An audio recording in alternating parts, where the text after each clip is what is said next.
नमस्कार मित्रों, आप सभी का स्वागत है हमारे कोटा ऑनलाइन क्लासेस चैनल पर। साथियों, बहुत सारे साथी हैं जो मेरे से जुड़े हुए हैं, लगातार मेहनत कर रहे हैं कि सर कैसे भी करके नौकरी लग जाए, और हम आपसे पढ़ रहे हैं, नोट्स बना रहे हैं। साथियों, उन बच्चों का या उन स्टूडेंट का विश्वास मैं कभी भी नहीं तोड़ूंगा, ये मैंने वादा किया है आप लोगों से, और आपका सिलेबस मैं ज़रूर निश्चित रूप से कंप्लीट कराऊंगा। तो साथियों, निश्चित रहिए, मस्त रहिए, स्वस्थ रहिए। और हम लोगों ने यहाँ पर एक बात आप लोगों को मैं बता देता हूँ, जितनी भी मैं यहाँ पर तैयारी कर रहा हूँ, एक ऑथेंटिक सारे के सारे नोट्स जो है उनसे ही तैयारी आप लोगों को करवा रहा हूँ। और हमारा यहाँ पर सिद्ध साहित्य चल रहा था। क्या चल रहा था मित्रों? सिद्ध साहित्य हम लोग कर रहे थे, और सिद्ध साहित्य में हम लोगों ने सरप्पा को कंप्लीट कर लिया था। अब सरप्पा के बाद में सिद्ध साहित्य में जो अगले राइटर आते हैं वो हैं साथियों, या अगले कवि हैं सेकंड नंबर पर लुहीपा। क्या नाम है? लुहीपा। ये है दूसरे इसमें कवि हैं लुहीपा, या इसको हम लोग इस तरह से भी लिख सकते हैं लुहीपा। इनका जो समय रहा है मित्रों 773 ईस्वी रहा है। इनका जो समय है वो है 773 ईस्वी। तो ये चीज़ आप लोगों को ध्यान रखनी है कि इनका समय कब रहा, या फिर सेकंड कौन से हैं। तो लुहीपा के अंतर्गत हमें क्या क्या याद रखनी है साथियों? एक तो इनके गुरु का नाम याद रखना है। इनके जो गुरु थे वो थे सबरपा। क्या नाम है? सबरपा। देखो, जितने भी सिद्ध हैं वो सबके पीछे पा शब्द का प्रयोग किया जाता है। तो जो लुहीपा थे उनके गुरु का नाम था सबरपा। और आगे बात करते हैं जो इनकी रचना है, इन्होंने जो रचना लिखी है वो थी लुहीपा गीतिका। क्या नाम है? लुहीपा गीतिका। लुहीपा गीतिका, ये चीज़ आप लोगों को याद रखनी है। लुहीपा गीतिका इनकी एक रचना रही है। और इसके बाद में है सिद्धों में सबसे ऊंचा सम्मानजनक स्थान इनका रहा है। जो सिद्ध थे साथियों, सिद्धों में सबसे ऊंचा याद रखना भाई इसको। सिद्धों में सबसे ऊंचा सम्मानजनक सिद्धों में सबसे ऊंचा सम्मानजनक स्थान रहा है। तो ये बात आपको याद रखनी है। जो सिद्ध थे उनमें सबसे ऊंचा सम्मानजनक स्थान किसका रहा? लुहीपा का रहा है। तो ये बात थी लुहीपा जी की। अब आगे बात करेंगे हम लोग अगले तीसरे कवि की बात सिद्ध साहित्य में ही करेंगे। साथियों, आप लोग अगर नोट्स बना रहे हो तो वीडियो को रोक करके भी बना सकते हो, कोई भी इसमें दो राय नहीं है। मित्रों, है 4th नंबर पर आते हैं डोम्बिपा। क्या नाम है? डोम्बिपा।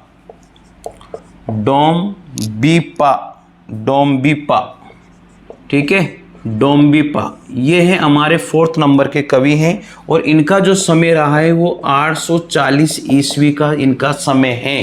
तो ये चीज़ आपको ध्यान रखनी है। और इनके जो गुरु थे मित्रों, इनके गुरु का नाम था विरूपा। क्या नाम था? विरूपा इनके गुरु का नाम था। और इनकी जो कुल रचनाएं रही हैं, इनकी कुल रचनाएं मित्रों कितनी रही हैं? 24 इनकी कुल रचनाएं रही हैं।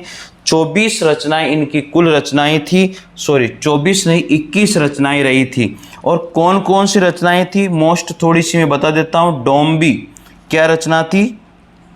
डोम्बी इनकी पहली रचना थी। डोम्बी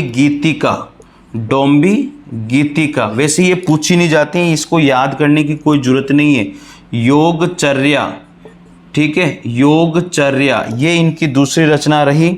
और इसके बाद में बस यही देख लेना इसकी, वैसे इतनी पूछी नहीं जाती है, बस याद रख लेना। डोम्बिपा जो है सिद्ध थे, इतना सा ध्यान रख लोगे तो ही बहुत है। इनकी टोटल रचनाएं 21 रही हैं, बस इतना सा याद रख लो, इसमें ज़्यादा कुछ भी नहीं पूछा जाता। ठीक है, तो ये थे हमारे 4th नंबर के कवि सिद्ध साहित्य में। अब आगे बात करेंगे मित्रों, इसी के अंतर्गत हैं कणप्पा, जो 5 नंबर पर आते हैं। क्या नाम है? कणप्पा का जो समय रहा है वो रहा है 820 ईस्वी। कौन सा समय रहा है? 820 ईस्वी के टाइम कणप्पा रहे थे। अब इसमें सबसे मुख्य बात यह है कि इनके जो गुरु थे उनका नाम था जलंधरप्पा। क्या नाम था? जलंधरप्पा। तो ये आप लोगों को याद रखना है कि उनके गुरु का नाम जो था वो था जलंधरप्पा।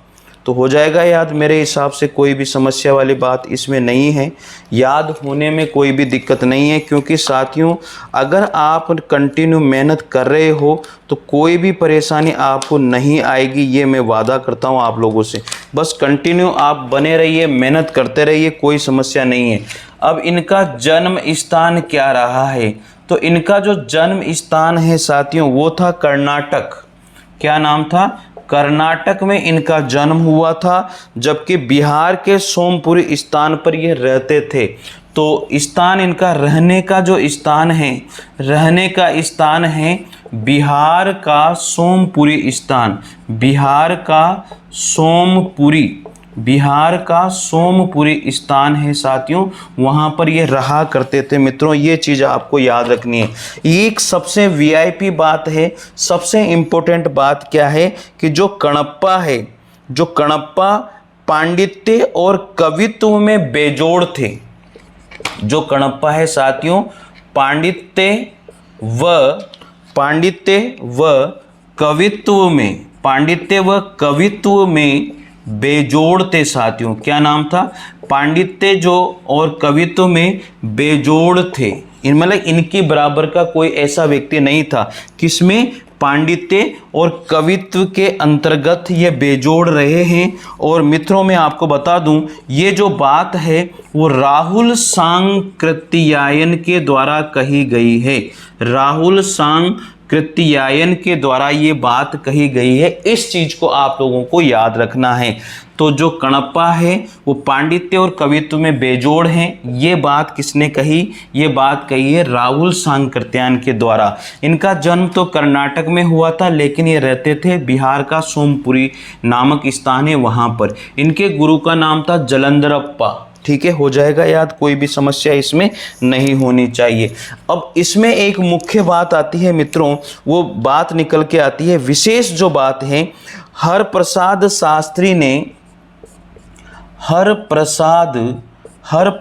शास्त्री ने ये चीज़ लिख लेना साथियों आप। हरप्रसाद शास्त्री ने सिद्धों की रचनाओं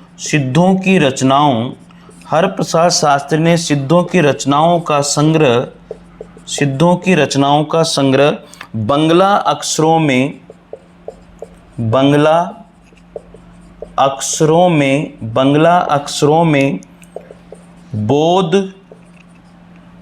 बौद्ध इस तरह से लिखते हैं, बोधगान। क्या नाम है? बोधगान ओ दूहा। ये चीज़ याद रखना, बोधगान ओ दूहा। ये 1917 ईस्वी की बात है। के नाम से किया। तो याद रख लीजिएगा, हरप्रसाद शास्त्री ने सिद्धों की रचनाओं का जो संग्रह है बंगला अक्षरों में बोधगान वो दुहा नाम से किया था। 1917 में किया था मित्रों। तो ये चीज़ आप याद रख लीजिएगा। अब आगे, इसी के आगे हम लोग 2-4 लाइन और हैं जिनको भी लिख लेते हैं। जो लिखने वाली लाइन है, जिनको याद रखने वाली लाइन है, तो थोड़ा बहुत उनके ऊपर भी आप ध्यान दे लीजिए। सिद्ध साहित्य के संपादन का कार्य लिखिएगा आगे। जो सिद्ध साहित्य है, सिद्ध साहित्य के संपादन का कार्य, सिद्ध साहित्य के संपादन का कार्य सर्वप्रथम बेंडल ने प्रारंभ किया था। किसने किया था कार्य? सर्वप्रथम बेंडल। क्या नाम था साथियों? बेंडल ने प्रारंभ किया था। ये चीज याद रखना, प्रारंभ किया था। सर्वप्रथम किसने प्रारंभ किया था? बेंडल ने प्रारंभ किया था। ये बात आपको पता होना चाहिए। सन 1907 में देखो, सन 1907 में महामहोपाध्याय हरप्रसाद शास्त्री, महामहोपाध्याय महामहो उपाध्याय हर प्रसाद शास्त्री, महामहो उपाध्याय हर प्रसाद शास्त्री ने सर्वप्रथम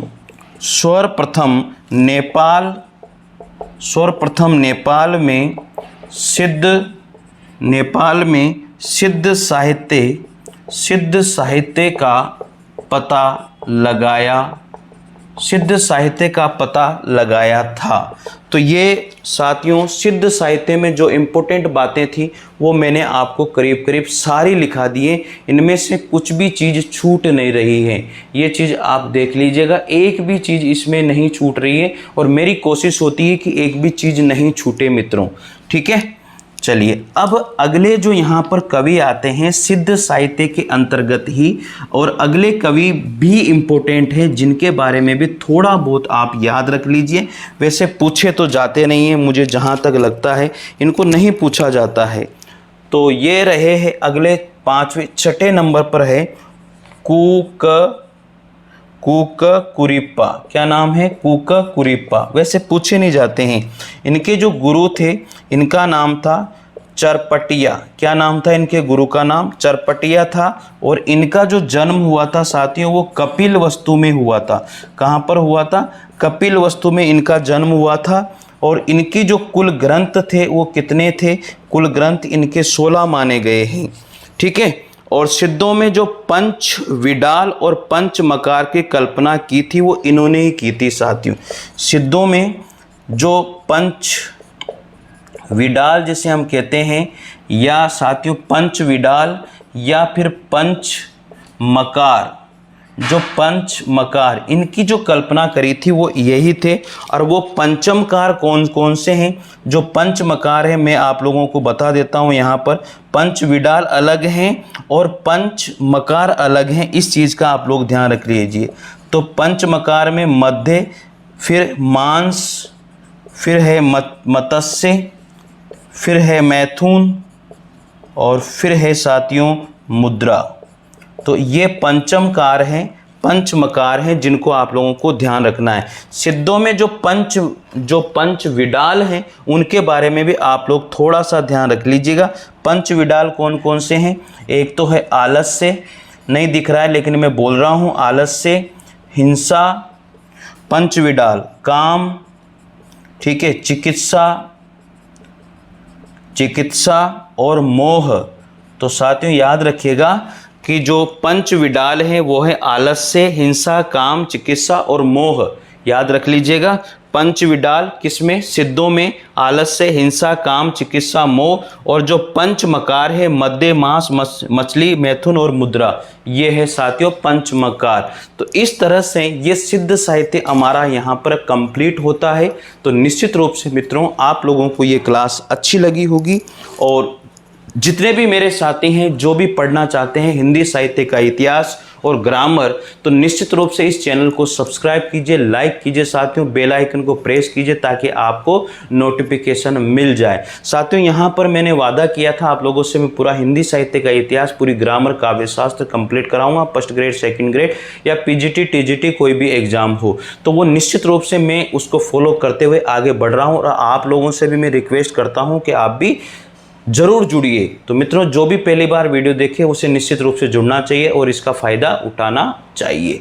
तो साथियों आपको वीडियो कैसा लगा निश्चित रूप से कमेंट कीजिएगा और बताइएगा। और अगला जो हमारा टॉपिक आएगा वो नाथ साहित्य का टॉपिक होगा जिसे हम लोग अगली क्लास में पढ़ेंगे। साथियों एक सूचना मैं दे देता हूँ, रात को 9:30 बजे से लेकर के 10:30 बजे तक मेरी क्लास लाइव क्लास होती है। जो अभी प्रेजेंट टाइम ग्रामर की क्लास चल रही है, उसके बाद में हम लोग काव्य शास्त्र की क्लास में भी उतरने वाले हैं। तो वो भी बहुत अच्छी क्लास होती है, बच्चे बहुत सारे उसमें जुड़ते हैं लाइव के अंतर्गत भी। तो आप लोगों को भी जुड़ना है मित्रों, ठीक है। और ये जो हिंदी साहित्य की क्लास है वो रिकॉर्डेड क्लास आपको लोगों को मिलती है, ठीक है। और जिसको भी नोट्स मिलना है, जो भी नोट्स चाहते हैं हिंदी साहित्य के इतिहास के, डिस्क्रिप्शन में उसका लिंक दिया हुआ है, वहाँ पर उसको ज्वाइन करके आप लोग मुझे कॉल भी कर सकते हो, फ़ोन भी कर सकते हो, व्हाट्सएप ग्रुप वहाँ पर ज्वाइन कर सकते हो साथियों, टेलीग्राम ग्रुप ज्वाइन कर सकते हो।